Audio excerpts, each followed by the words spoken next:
Sudah kenal belum sama jajanan yang satu ini? Yup, kue surabi. Eits, tapi jangan salah eja ya.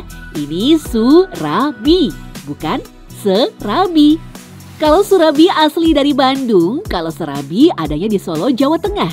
Meskipun namanya mirip, namun dari bahan, bentuk dan rasa pastinya beda banget. Kali ini Secret Story mau bahas nih kue tradisional asal Bandung ini. Pasalnya surabi ini legend banget di tanah Sunda. Ada yang bilang kalau surabi diciptakan di masa penjajahan, yaitu jiplakan pancake Eropa yang sering dinikmati tuan dan noni Belanda. Tapi yang jelas bahan dasar utama surabi dan pancake tentu saja sangat berbeda. Surabi dibuat dari tepung beras, kelapa parut, gula, garam, dan air. Proses pembuatannya pun dengan cara dikukus atau dipanggang menggunakan tembikar. Kue surabi Sunda punya berbagai varian, tetapi yang paling umum adalah surabi polos dan surabi oncom yang punya rasa gurih. Semakin penasaran kan sama rasa dan rahasianya?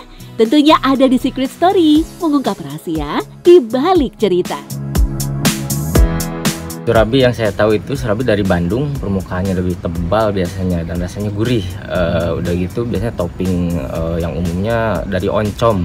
Kalau serabi itu mungkin dari daerah Jawa mungkin ya, yang saya tahu biasanya itu lebih manis. Kalau surabi itu dari Bandung asalnya dan itu rasanya itu gurih.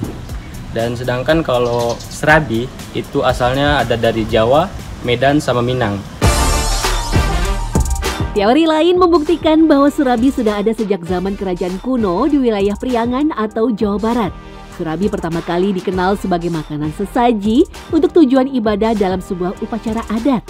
Kue ini dipercaya masyarakat sebagai lambang kesuburan dan keberuntungan. Memang secara historis ini jejaknya sudah lama dan berhubungan dengan bahasa Sanskerta yang tadi yang menyebutkan bahwa asal usul kata surabi ini berasal dari kata serabi dalam bahasa Sanskerta yang artinya harum atau wangi. Dan surabi ini kenapa jadi khas sebagai kudapan khas di Pulau Jawa? Karena Jawa merupakan produsen beras dan banyak komoditas seperti tepung beras yang digunakan dalam berbagai olahan makanan. Selain itu, pembuatan serabi dipercaya terinspirasi dari makanan orang-orang Eropa di Hindia Belanda yang disebut pancake. Kaum pribumi lalu meraciknya dengan kearifan lokal. Uniknya, bangsawan kolonial justru menyebut surabi sebagai pancake Jawa alias pancake Jawa. Jadi siapa duluan yang memulai masih menjadi tanda tanya. Versi lain menyebut pengaruh dari kuliner India diyakini juga terserap dalam pembuatan serabi. Karena di masa kolonial, banyak orang India yang masuk ke Nusantara karena urusan perdagangan. Salah satu kuliner India yang disebut surabo memang memiliki tampilan yang cukup mirip dengan surabi. Tradisi menyajikan surabi masih dipraktekkan di kalangan masyarakat Madura keturunan Jawa di Bondowoso dan disebut sebagai serabian. Sementara di Yogyakarta, ritual-ritual keagamaan seringkali ditemani oleh serabi kocor dan serabi likuran di kalangan masyarakat Pemalang. Hingga saat ini, jajanan surabi berkembang dan terkenal di beberapa daerah, seperti surabi Bandung, serabi Solo, bahkan sampai surabi Aceh. Bila surabi Bandung berbentuk tebal dan rasanya gurih, maka serabi Solo terkenal dengan pinggirannya yang tipis dengan cita rasa manis. Sedangkan serabi asal Aceh sendiri berbentuk mini dengan siraman santan manis. Ada pula yang disebut serabi Minang di kota Medan yang manis dan gurih dengan siraman kuah yang terbuat dari santan gula dan buah durian.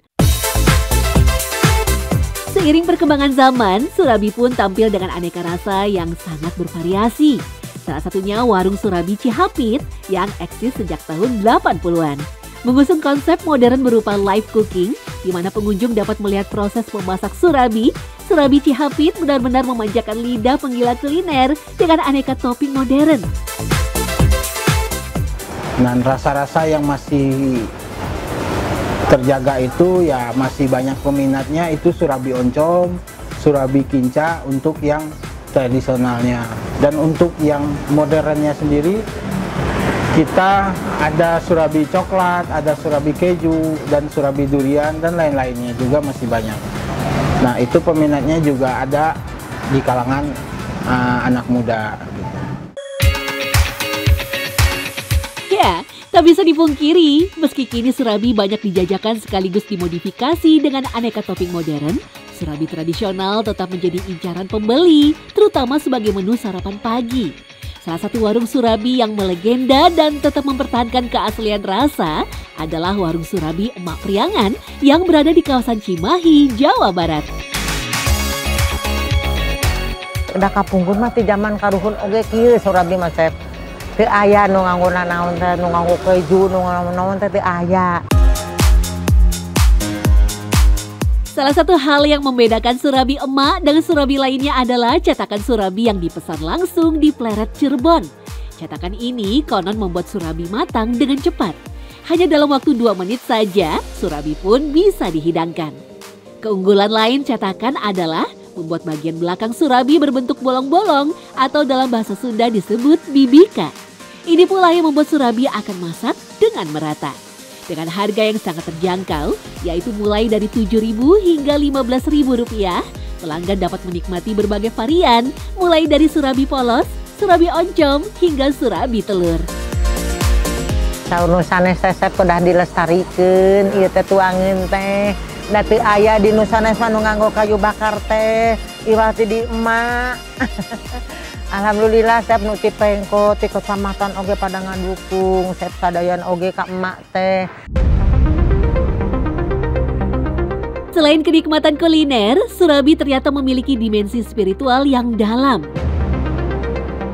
Di Pulau Jawa misalnya, surabi tak dapat dipisahkan dari tradisi satu suro yang telah ada sejak zaman kerajaan Mataram Hindu-Buddha, Majapahit, hingga Gerebek Mulut di zaman Mataram Islam. Menurut sejarah, surabi dahulu justru dipercaya sebagai media untuk menolak bala dari wabah penyakit. Hal ini erat kaitannya dengan proses ritual, upacara, dan tradisi adat istiadat yang dilakukan oleh masyarakat di berbagai daerah untuk menghindari malapetaka. Jadi maknanya ini adalah sebentuk ungkapan terima kasih kepada Sang Pencipta ya, yang telah menganugerahkan kekayaan pangan ya, yang dimanfaatkan oleh masyarakat. Dan ya ini kenapa selalu hadir dalam tradisi-tradisi seperti ruatan, terus kemudian acara selamatan ya, acara Gerebek Mulut ya. Dan ini secara simbol sebetulnya merupakan wujud representasi dari hubungan manusia sebagai makhluk Tuhan dengan Tuhan yang sudah memberikan anugerah pangan bagi kehidupan manusia. Dan ini terrepresentasikan dalam berbagai wujud budaya kuliner ya. Tradisi ini tumbuh dan menjadi bagian dari kehidupan masyarakat untuk memperingati atau merayakan berbagai peristiwa penting. Ini menunjukkan betapa pentingnya peran dan makna yang terkandung dalam sebuah makanan tradisional seperti surabi. Bukan sekedar santapan belaka, tetapi juga sebagai simbol budaya dan spiritualitas yang mendalam. Bagaimana? Jadi semakin tertarik dong untuk menikmati sarapan surabi besok pagi?